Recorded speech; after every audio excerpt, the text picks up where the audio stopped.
Good morning, YouTube viewers, Facebook friends, Facebook family. Welcome to another edition of Joe's Politics 101. Sometimes you wake up early in the morning after being read the newspaper or watched some television, some of the idiotic things that's going on. You know, over the last, I guess, week or so, I've been sort of thinking about the states, you know, how they taunt and fight for states' rights, you know, and those that's crying out to eliminate the federal government, to eliminate the IRS, to eliminate any services that is provided by the government or any function of government, federal or state or local.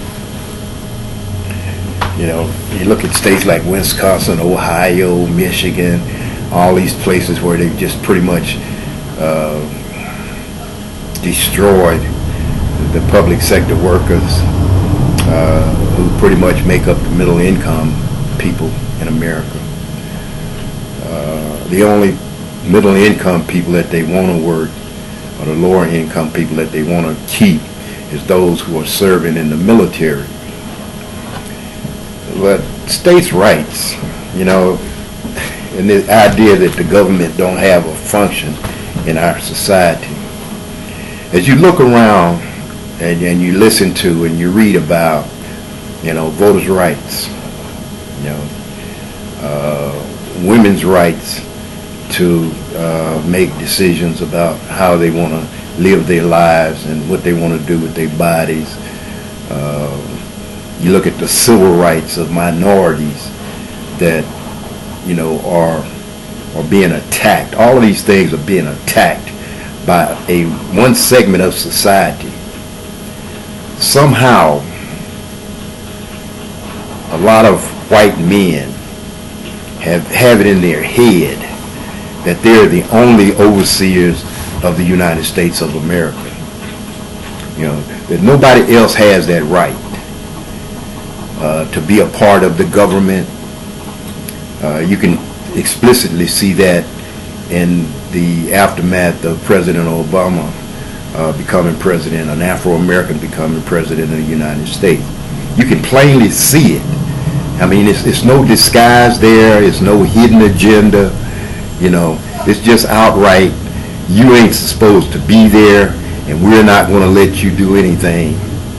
You know, we're not going to let this country move forward until we get another white man, not white woman or any of that nature, thing of that nature, another white man in office. And he's got to be from that Aryan, Anglo-Saxon, Caucasian group that we refer to as Republicans. You know, the Republican Party, you know, and I you know, it's hard to have to try to put this together, but all of their actions, if you look at history, all of their actions is I guess you could say similar to things that Adolf Hitler did. You know, denying people this, denying folks that, you know, infringing upon the rights of people, excluding certain people. You know, they want to exclude Afro-Americans from the ability to vote or to make decisions in our government. They want to exclude any Hispanics or Latinos from having say in the process. They want to exclude Asians, Arabs, you know, Muslims. They want to exclude everybody except for the white person, the white man. You know, he is the great civilizer. He's the only one that knows about how to run this country. You know, while they say that, they're not trying to give anybody any opportunity. You know, the subject of racism have been floating around since that Trayvon Martin Zimmerman incident where Mr. Zimmerman killed that young man. All right. Is it a surprise? Is it a surprise that personal racism, institutional racism, overt, covert racism exists in the United States? Have people been asleep? It's amazing how when something happens, everybody rises up. Oh, there's racism. There's institutional racism. There's overt and covert racism. It has never went anywhere. It has never went anywhere. And it depends a lot on where you stand in society. As an Afro-American, if you've been successful and you've made a little money and you've gotten yourself a little niche into some big-time job, or you in with the in crowd, you know, you ain't going to see it. You're not going to feel it. But if you at the lower pole, you down in the middle class and the lower class, you'll feel it. It's there for you to see and do. If you live in a place like I live in, you know, institutional racism is obvious. You know, when you call the police department and the only person that comes to your door is a white man or a white woman as a police officer, or when you call the EMSs, the only people that you see coming to your rescue is white people. Or when you go to the parish council meetings or the city council meetings or all these different things that go on in government, and the only thing you see is pretty much white Americans, maybe a token black here and a token black there. The desire to keep minorities out of the system has never went away. It has always been there. And it surprises me that people all of a sudden, you know, oh, they got institutional racism or they got this. That should be a conversation that it should have never stopped. Should have never stopped at any time. You know, I spent a career in the Navy. And during that time, they had an admiral that came through, Admiral Zimwalt, that instituted this program called Upward Mobility. You know, where he was trying to get people to understand that race, sex, all of these issues that go on is null and void in the military. You know, and you learn a lot from that kind of thing. You know, I was a facilitator or instructor in that program for some years. And you learn that, you know, this society that we live in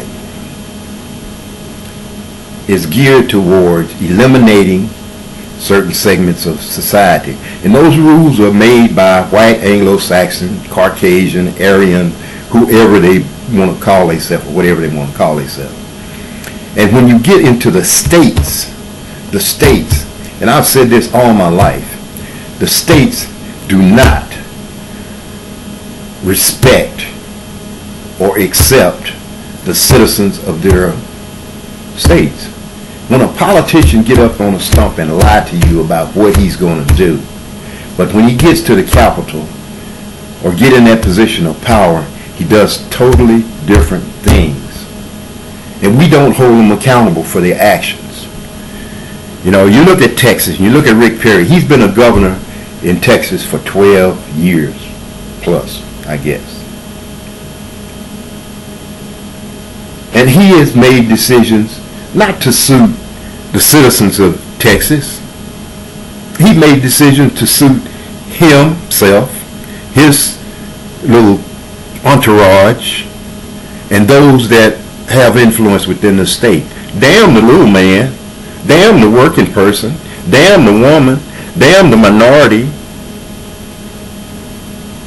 You know, these people who we elect to run our government are not being held accountable. We're not making them accountable for their actions. We allow them to get in there and make deals and do these different things. You know, I have a lot of issues with a lot of politicians. I really do. Because very few of them are honest and straightforward and what they do when they're out trying to get elected. They spend so much money on it, on an election. Why do they spend so much money on it?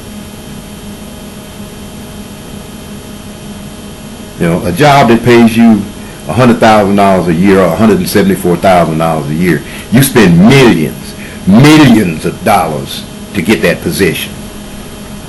You know why? The reason they do that is because once they get into power, they get into a position of influence. Excuse me. They sell that influence. They sell that power. You know, you look at politicians like Mitch McConnell. Mitch McConnell have been leeching off of the federal government ever since he's been a working adult. He's 70 years old or 71 or 2 years old, whatever he is. He has never held a private sector job. He's been leeching off the federal government forever. You look at somebody like Paul Rand. Paul Rand was raised with federal government money because his daddy was a senator for so long. And now he's a senator leeching off the federal government. It ain't like he's doing what he's doing free while he's trying to destroy the federal government. He's getting paid for that. He's getting paid American tax dollars for doing the things that he's trying to do. Destroy the federal government. Get rid of the IRS. And then you get idiots like Ted Cruz that come in with all these eccentric ideas, with these Spanish surnames, him and Marco Rubio and all of this different group. They come in with these Spanish surnames, thinking that, well, I'm a minority, or, you know, but then in reality they're not minorities. They're assimilated Aryan, Anglo-Saxon, Caucasian in their mind. They forgot who they were and where they came from. They fully don't understand the plight of the real minority, the person that haven't had it, the person that's struggling to get it, the person that's working every day 8 to 4, 9 to 5, or 6 to 6, or whatever hours they might be working. These people don't seem to understand that because they've never had to do that grind on a day-to-day basis. You know, the states' rights, you know, and the protection of the government, we have to have protection of the government. Minorities such as myself, for my rights, for my voting rights. You know, right to work states. You know, take it or leave it. The wages that we earn, they price us out. They ship our jobs overseas and then they price us out. They send it back to whatever they make overseas. They bring it back to America to sell it to us who don't have a job that's profitable enough to buy what we want to buy when we want to buy it. But yet, $100,000, $174,000 a year is going to them in that job that they do nothing in but obstruct our federal government and try to destroy. You know, audience, think about what you see. Think about what is being done. Think about the obstruction that is going on by a group of people, not the masses of America. It's a certain group of people. They call themselves Republicans and conservatives and neocons. They call themselves all these different names, and their main objective is to stop everything, roll everything back to what it was in the 50s, the 40s, the 30s, or maybe even back to the 1800s. We don't really know how far back they want to go because they're not going to tell you the truth. They're going to lie to you. They're going to lie to you and lie to you. Thank you for viewing my post. You have a good day. God bless you. God bless America.